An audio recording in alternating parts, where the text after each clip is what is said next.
Subscribe channel Truth.id dan aktifkan lonceng notifikasi untuk mendapatkan informasi seputar live streaming dan video khotbah terbaru. Posisi tombol subscribe berada di kanan atas channel kami dan jangan lupa nyalakan loncengnya.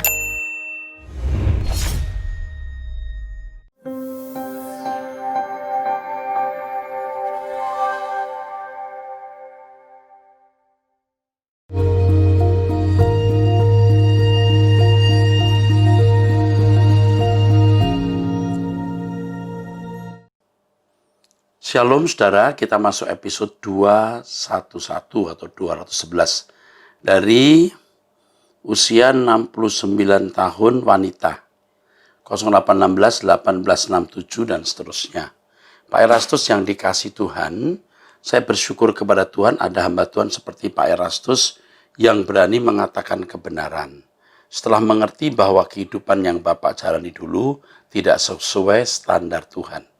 Tapi ada yang saya tidak menyetujui mengenai penjelasan tentang hutang dan kredit dan asuransi yang membuat saya gelisah. Gelisah karena Bapak mau menjelaskannya secara khusus yang akan didengar oleh para pendengar setia dari Pak Erastus. Bapak menjelaskan bahwa hutang asal dibayar, berniat membayar itu boleh-boleh saja. 2 kredit rumah, mobil boleh saja. Boleh asal jangan sudah punya satu, masih mau kredit yang lebih mewah. Alasannya karena kita milik negara-negara milik kita. 3, bahwa asuransi itu boleh-boleh saja dengan alasan tanggung jawab dan bukan karena tidak bersandar pada Tuhan. Penjelasan di atas sangat benar berdasarkan pengertian dan kalkulasi kehidupan yang wajar menurut logika manusia. Apakah itu benar menurut Tuhan? Apakah jalan dan pikiran kita sama dengan jalan dan pikirannya? Kalau kita mau dimerdekakan dari hal duniawi, kita juga harus mau menapaki jalan Tuhan. Menurut Pak Erastus, kalau Tuhan ada, dia pasti bisa ditemui dan ditanya. Maka Tuhan akan mengemukakan pikirannya. Selain itu, Pak Erastus mau hidup nekat dan hidup tidak wajar. Maka saya mohon untuk Bapak mau khusus mendoakan untuk hal ini. Tuhan pasti mau menerangi Pak Erastus yang rindu menyenangkan hati Tuhan. Terima kasih. Oke, saya belum menjelaskan mengenai asuransi dan lain-lain. Kita harus melihat tidak sesimpel yang dipikirkan banyak orang. Misalnya, hutang asal dibayar, berniat membayar itu boleh-boleh saja. Maksudnya ada keadaan di mana seseorang memang harus berhutang. Ada satu keadaan memang seseorang harus berhutang. Misalnya dalam satu urusan di mana kita harus mengambil barang dulu lalu bayarnya belakangan. Ya. Ini beda dengan orang yang berhutang. Ini berbeda dengan orang yang berhutang hanya untuk kesenangan. Seperti mau beli mobil, mau beli rumah, mobilnya kurang bagus, rumahnya kurang besar, tentu itu salah. Juga bukan tidak mungkin suatu hari ada saudara ke rumah sakit, lalu harus ternyata BPJS saudara tidak cukup atau tidak ada BPJS. Anda harus membayar uang, Anda nggak punya. Apa salahnya kemudian Anda menghubungi saudara? Hubungi family yang dekat, lalu Anda pinjam uang dulu. Bisa saja hal itu terjadi. Itu bisa saja terjadi. Atau saudara membayar pakai kredit card, itu juga berhutang.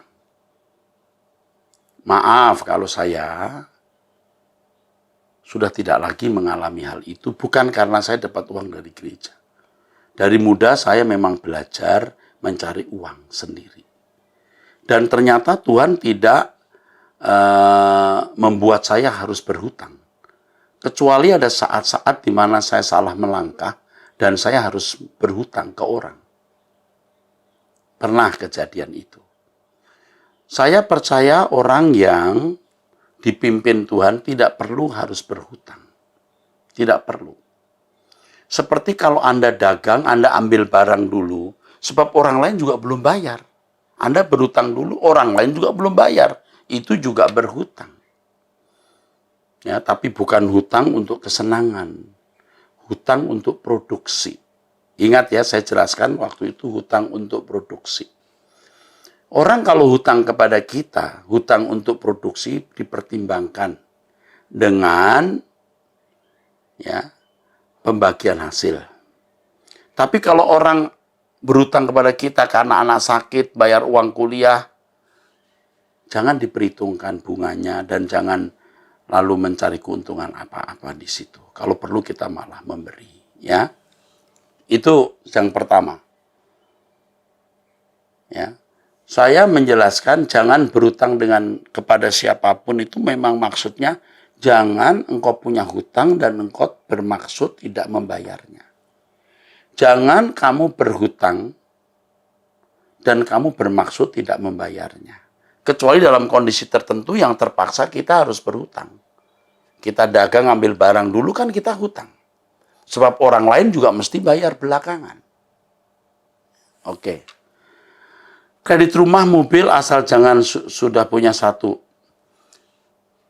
Kalau saudara mengikuti khotbah-khotbah saya sebelumnya, saya mengatakan kenapa mesti harus kredit mobil kalau sudah ada. Ya. Kecuali saudara memang kerja angkutan. Kerja angkutan di mana perusahaan yang memberi pekerjaan mewajibkan Anda mengganti mobil. Harus mobil tahun sekian, harus mobil ukurannya sekian. Mau tidak mau kredit. Anda tidak punya modal cukup. Ini juga harus dipikirkan dan dipertimbangkan. Tapi kalau Anda sudah punya mobil satu, mau dua, ya itu mah udah jahat ya. Ya, rumah. Pemerintah menyediakan rumah. Rumah SS, rumah sangat sederhana, rumah sederhana, itu fasilitas negara untuk rakyat. Anda pegawai negeri, Anda mendapatkan fasilitas, atau Anda bukan pegawai negeri, Anda mendapat fasilitas. Saya kira adalah salah kalau kita mengatakan jangan. Tapi juga saya tidak mengatakan silahkan. Semua harus di dalam pimpinan Tuhan. Kalau konteksnya ini, maka itu bukan sesuatu yang keliru. Ya, makanya harus melihat konteksnya.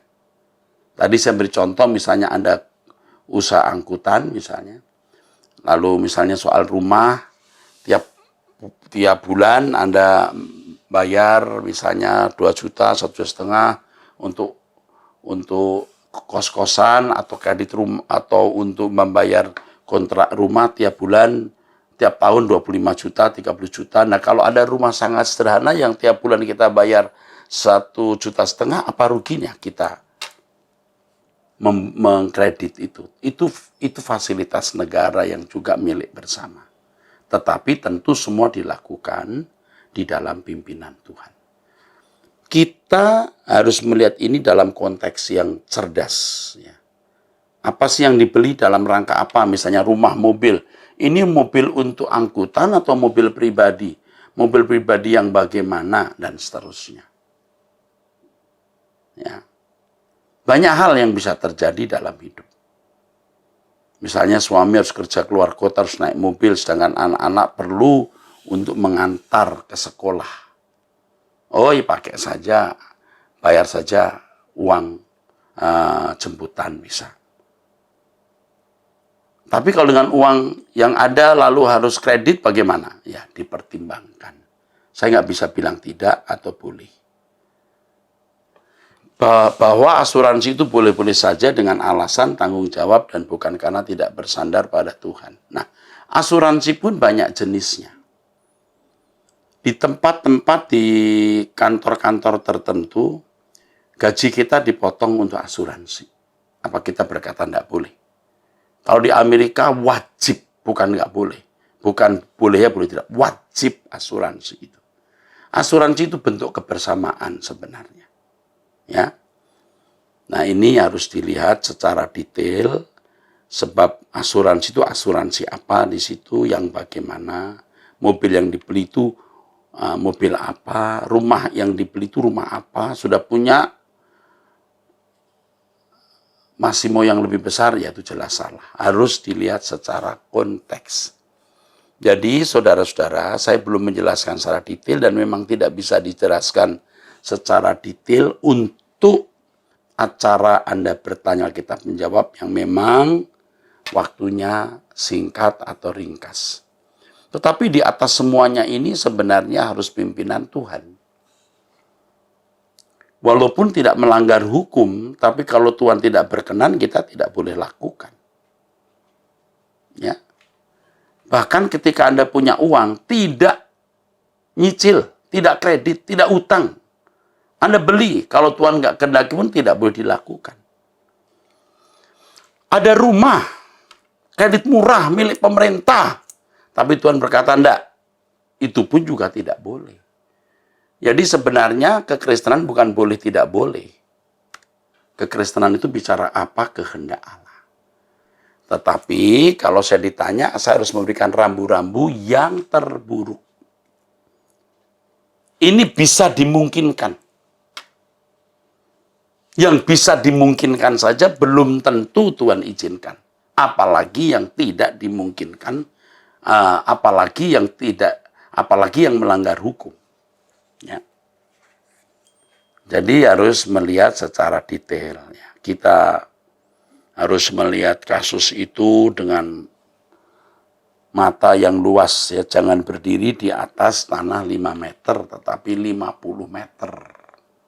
Supaya kita bisa melihat the entire case, keseluruhan kasus.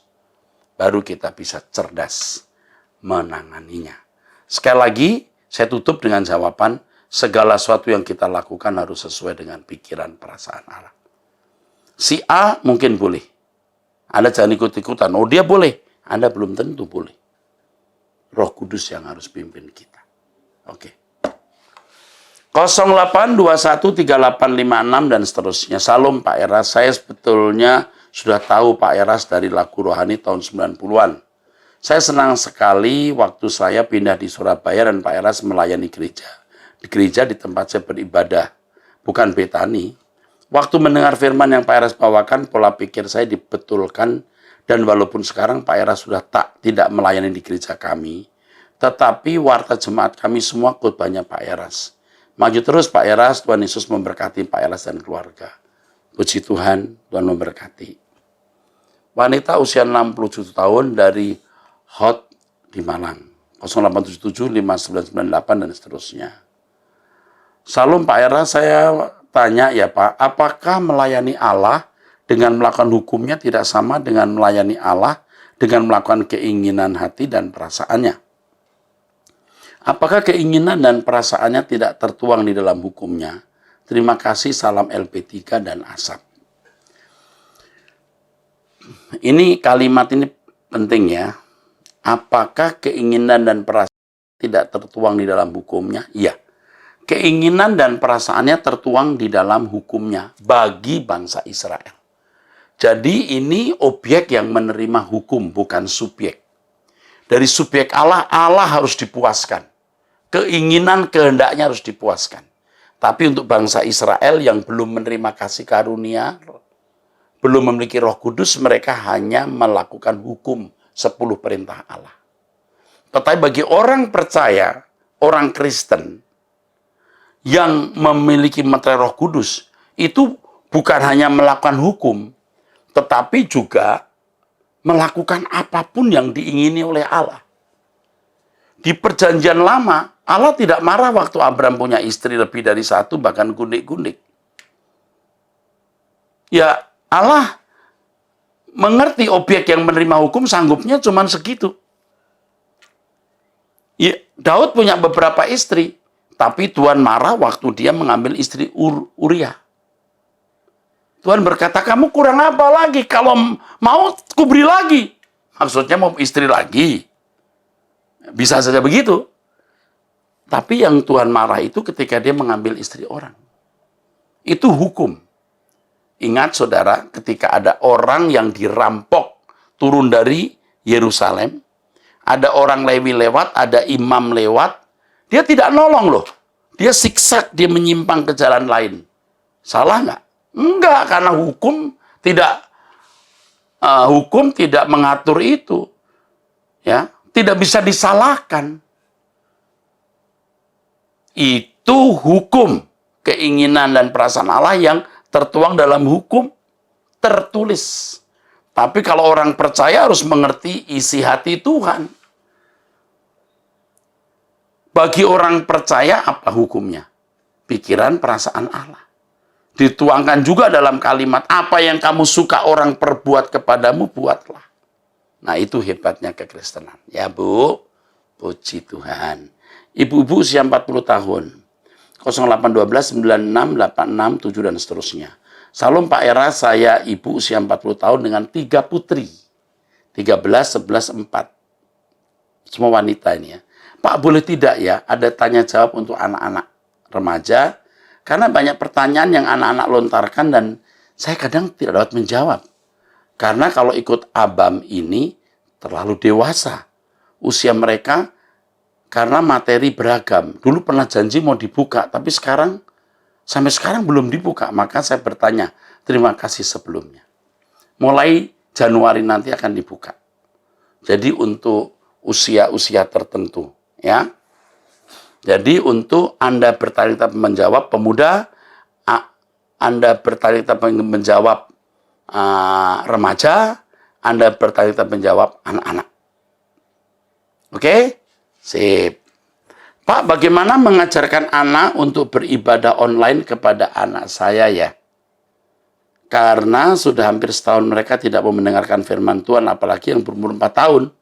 Padahal waktu dia ikut seminar Treasure Hunt, semangat sekali. Saya juga langganan Truth Kids, tapi ya bacanya kalau diingatkan baru dia baca. Boleh minta sarannya, Pak. Pak, bagaimana mengajarkan anak untuk beribadah online? Bu, kami sedang merancang untuk bulan Januari nanti ada program untuk pemuda namanya Warrior dan untuk remaja serta untuk anak-anak. Nomor telepon ibu akan saya simpan. Nanti akan diberitahu. Ibu juga akan diarahkan oleh konselor wanita kami supaya ibu juga bisa mendapatkan bimbingan. Ya. Terima kasih Bu untuk kepedulian ini yang sekaligus mengingatkan kami supaya kami bekerja lebih keras, lebih giat. Oke. 0823 1365 dan seterusnya. Oh ya, sebelum saya berlanjut untuk ibu usia 40 tahun, mulai bulan Januari ada True TV. True TV tiap hari ada acara anak-anak, acara remaja pemuda atau untuk orang tua. Selalu ada True TV. Ya. Jadi acara itu 24 jam. Oke. 0823 1365 dan seterusnya wanita usia 37 tahun. Salam Om Erasto, selaku Bapak Rohani saya, walaupun melalui online, hehehe. Tapi saya merasakan sungguh luar biasa kerinduan Om untuk memberitakan kebenaran yang murni. Walaupun banyak yang mencibir, mengatakan Om sesat. Tetapi saya pribadi justru pengajaran Om yang benar daripada pengajaran yang lain.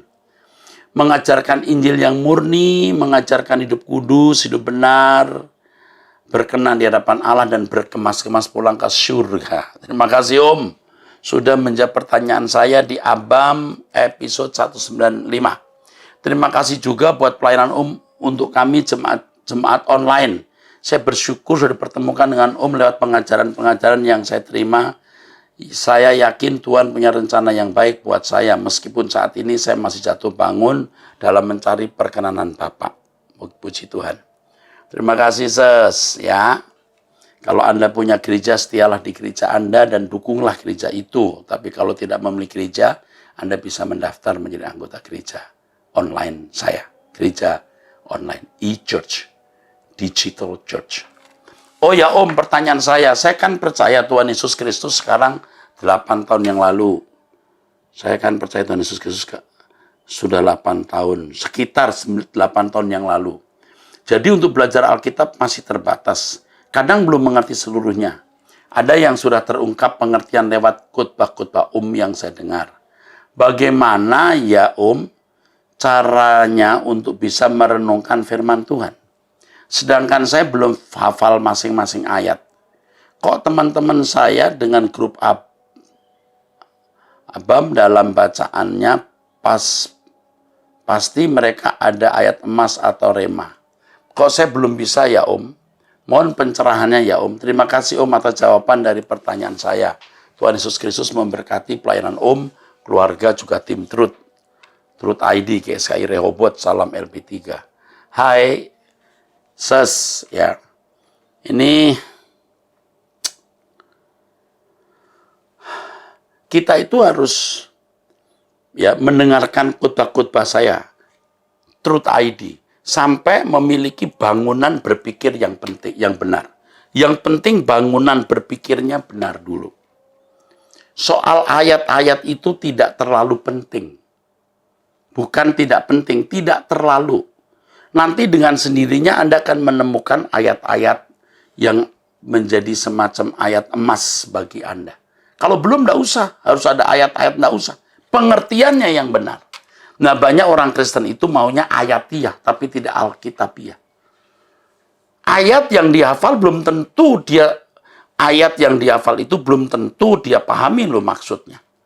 Jadi yang penting pengertian dari isi Alkitab secara alkitabiah, bukan hafal ayat secara ayatiah. Jadi jangan dipersoalkan soal tidak punya ayat ayat emas, tidak perlu. Ya, tidak perlu. Yang penting Anda punya pengertian yang benar tentang kebenaran. Itu dulu. Nanti dengan sendirinya Anda akan menemukan ayat-ayat emas yang begitu berkesan di hati Anda. Kalau tidak usah. Tidak perlu tuh. Ya, oke. Oh ya, soal rema itu juga. Anda jangan pikir rema itu harus dari ayat Alkitab. Bukan, dari suara Tuhan yang kita dengar. Bukan ayat Alkitab. Ayat Alkitab jadi rema, kalau salah pengertiannya malah sesat. Ya, oke. 08787882 dan seterusnya. Salam Pak Eras, terima kasih untuk jawaban atas pertanyaan-pertanyaan saya terdahulu yang memberi saya kekuatan. Sekarang saya mau ceritakan tentang adik saya perempuan. Dia sudah hampir 20 tahun tinggal di United States, dan pasti sedikit banyak terpengaruh dengan lingkungan negara tersebut. Ya, yang sudah biasa hidup lebih bebas. Saya sering share kepadanya khotbah-khotbah Pak Eras, dan dia banyak bertanya tentang hal-hal kerohanian kepada saya.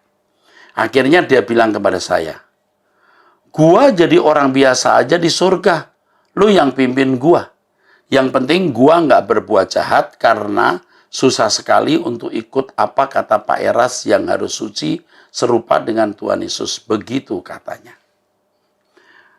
Ya, saya juga sudah berapa kali dengar begitu. Pak, jadi bagaimana kalau banyak orang berpendapat seperti dia ini, Pak? Jadi seakan-akan sia-sia pemberitaan tentang Injil keselamatan kalau hanya sampai tahap ini. Hanya mau hidup menjadi orang baik-baik saja, sama seperti kepercayaan lain. Ini berarti kekristenan tidak ada bedanya dengan yang lain. Betul, kalau cuma mau jadi baik-baik ya. Terima kasih buat penjelasan Pak Eras. Semoga Bapak selalu dalam keadaan sehat dan selalu sukses pelayanan Bapak dan tim.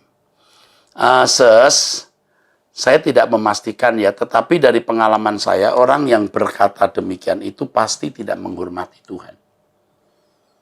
Ya, pasti hidupnya belum beres. Memang tidak dikatakan jahat, tetapi pasti ada yang tidak beresnya. Pasti, itu pasti.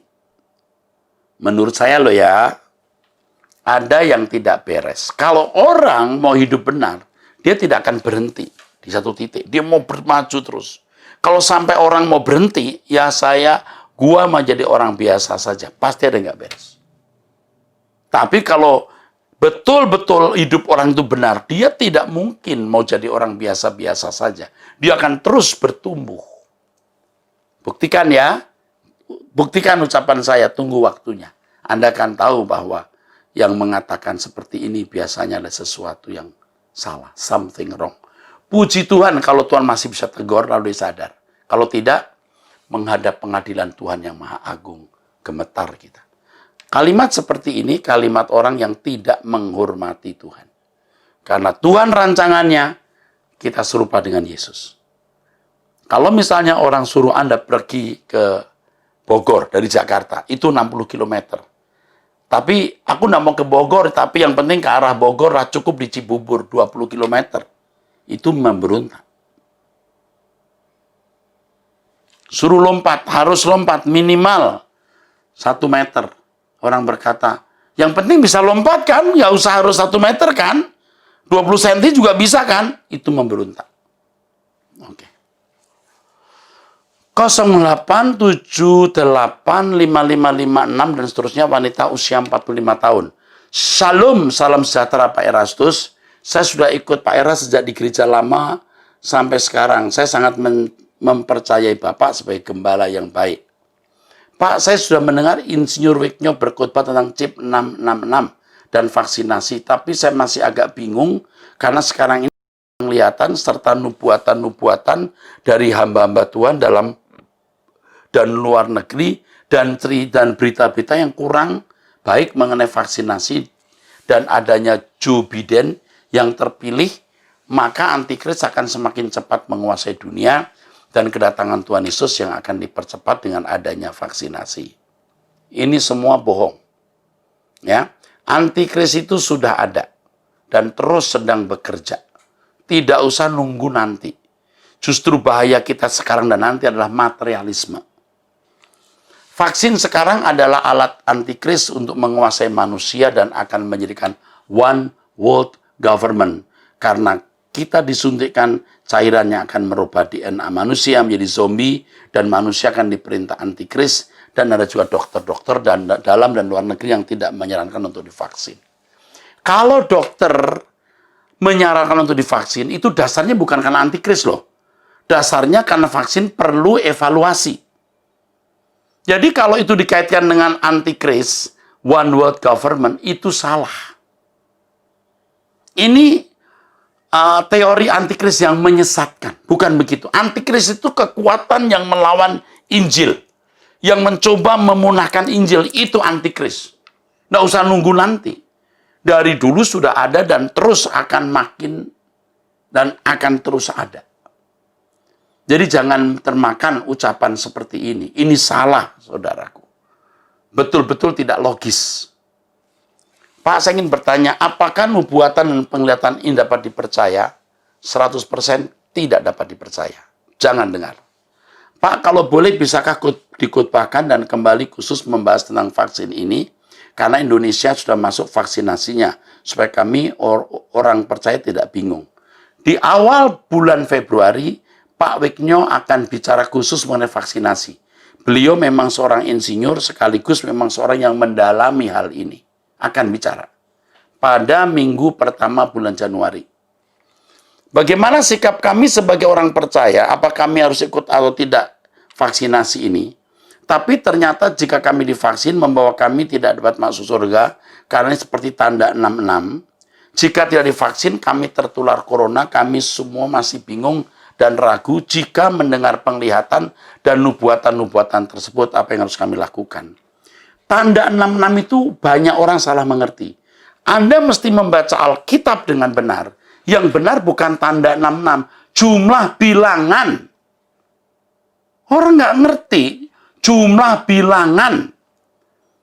Jadi antikris itu adalah sosok yang punya nama, jumlah bilangannya 666. Misalnya nama ya, Adi, A1, D misalnya 4, I misalnya 10. Jadi 15. Nama yang jumlah bilangannya kalau dihitung 666. Itu maksudnya. Kalau bicara soal vaksin, menurut yang saya pahami, tidak ada kaitannya dengan antikris. Kalau ada keraguan-raguan, itu bukan berdasarkan karena ada antikris. Tetapi apakah vaksin ini sudah terverifikasi lewat sebuah evaluasi panjang. Nah, itu masalahnya. Jadi saya tidak mengatakan jangan divaksin, tapi juga berkata vaksinlah. Karena saya bukan dokter yang berani memberikan verifikasi hal ini. Tetapi kalau ditinjau dari soal rohani, apakah ini gerakan dari 666? Tidak. Sama sekali tidak. Nah, kalau saya memiliki pertimbangan, tidak mungkinlah dunia ini dengan WHO, dengan pemerintah yang berusaha untuk menyejahterakan rakyat, lalu pemerintah mau menyengsarakan rakyat. Nggak mungkinlah. saudaraku, Bapak Presiden kita dengan jajarannya kan berusaha untuk bagaimana menekan jumlah korban pandemi COVID-19, bagaimana memutus rantai tali penularan. Jadi kalau pemerintah menghimbau untuk divaksin dan pemerintah sudah membuktikan itu, pemerintah tidak mau menyengsarakan rakyat. Saya kira adalah bijak kalau menjadi anggota masyarakat yang bisa tunduk kepada aturan pemerintah. Sekali lagi, ditinjau dari kedokteran, saya tidak berani memverifikasi 100% vaksin ini benar atau salah.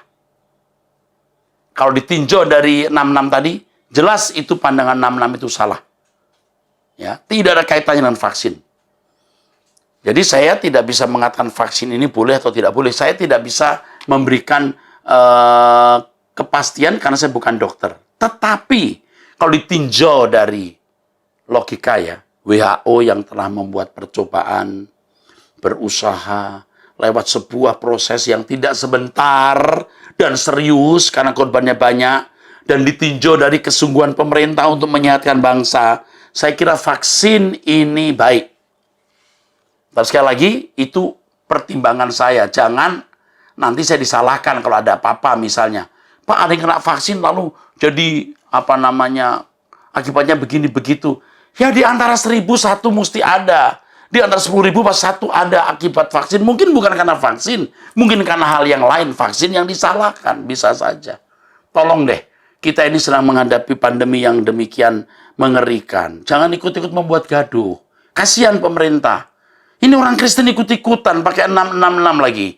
Sok tahu lagi, aduh ampun deh. Jangan sok tahu deh ya. Oke.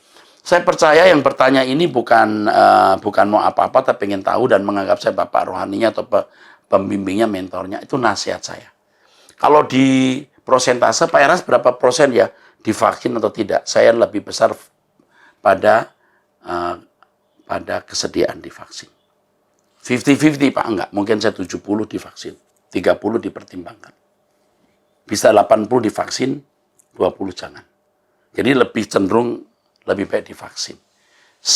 Ini usaha yang maksimal dari pemerintah.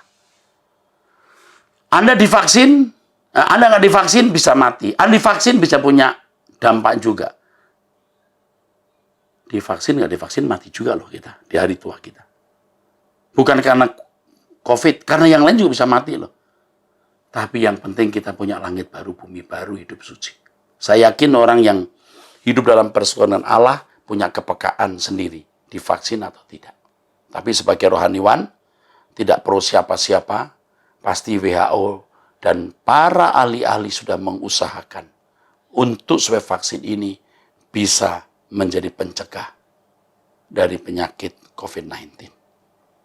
Ya, kita berdoa untuk pemerintah kita yang berjuang untuk menyelesaikan vaksin, untuk menyelesaikan masalah vaksin. Dan pemerintah itu serius loh, bukan untuk apa-apa loh. Ya, tolong deh.